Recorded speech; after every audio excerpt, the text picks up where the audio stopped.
Hello दोस्तों, कैसे हैं आप सब। प्रार्थना करता हूँ खुश रहिए, स्वस्थ रहिए, मस्त रहिए, अपने परिवार के साथ सुरक्षित रहिए। उपस्थित हूँ आप सबके सामने एक नई जिज्ञासा के साथ।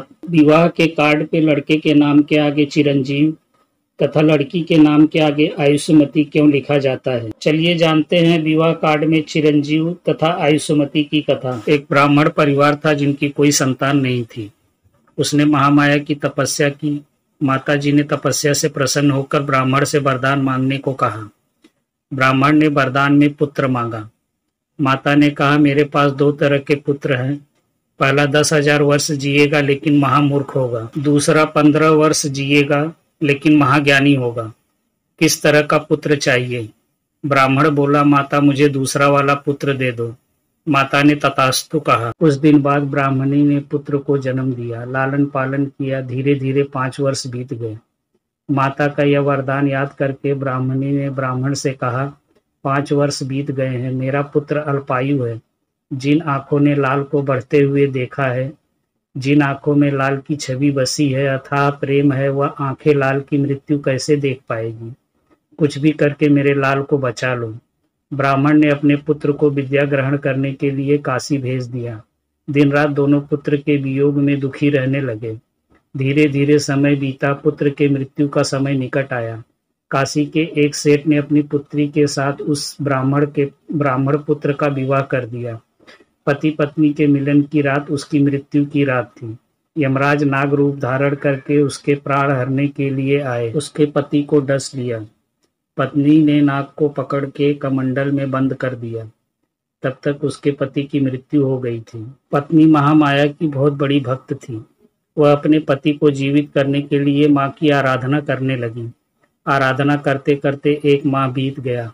पत्नी के सतीत्व के आगे सृष्टि में त्राही त्राही मच गई। यमराज कमंडल में बंद थे।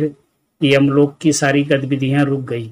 देवों ने माता से अनुरोध किया और कहा, हे माता, हम लोगों ने यमराज को छुड़ाने की बहुत कोशिश की लेकिन छुड़ा नहीं पाए। हे जगदम्बा, अब तुम ही यमराज को छुड़ा सकती हो। माता जगदम्बा प्रकट हुई और बोली, हे बेटी, जिस नाग को तूने कमंडल में बंद किया है वह स्वयं यमराज है। उनके बिना यमलोक के सारे कार्य रुक गए हैं। हे पुत्री, यमराज को आजाद कर दो। माता के आदेश का पालन करते हुए दुल्हन ने कमंडल से यमराज को आजाद कर दिया। यमराज कमंडल से बाहर आए। माता को तथा दुल्हन के सतीत्व को प्रणाम किया। माता की आज्ञा से यमराज ने उसके पति के प्राण वापस कर दिए तथा चिरंजीवी कह के पुकारा। तब से लड़के के नाम के आगे चिरंजीवी लिखने की प्रथा चली। दूसरी कथा है आयुष्मती की।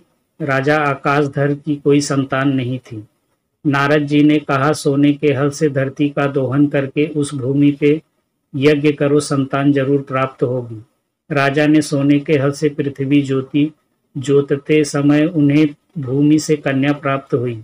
कन्या को महल लेकर आए। राजा देखते हैं महल में एक शेर खड़ा है जो कन्या को खाना चाहता है। डर के कारण राजा के हाथ से कन्या छूट गई। शेर ने कन्या को मुख में धर लिया। कन्या को मुख में धरते ही शेर कमल पुष्प में परिवर्तित हो गया।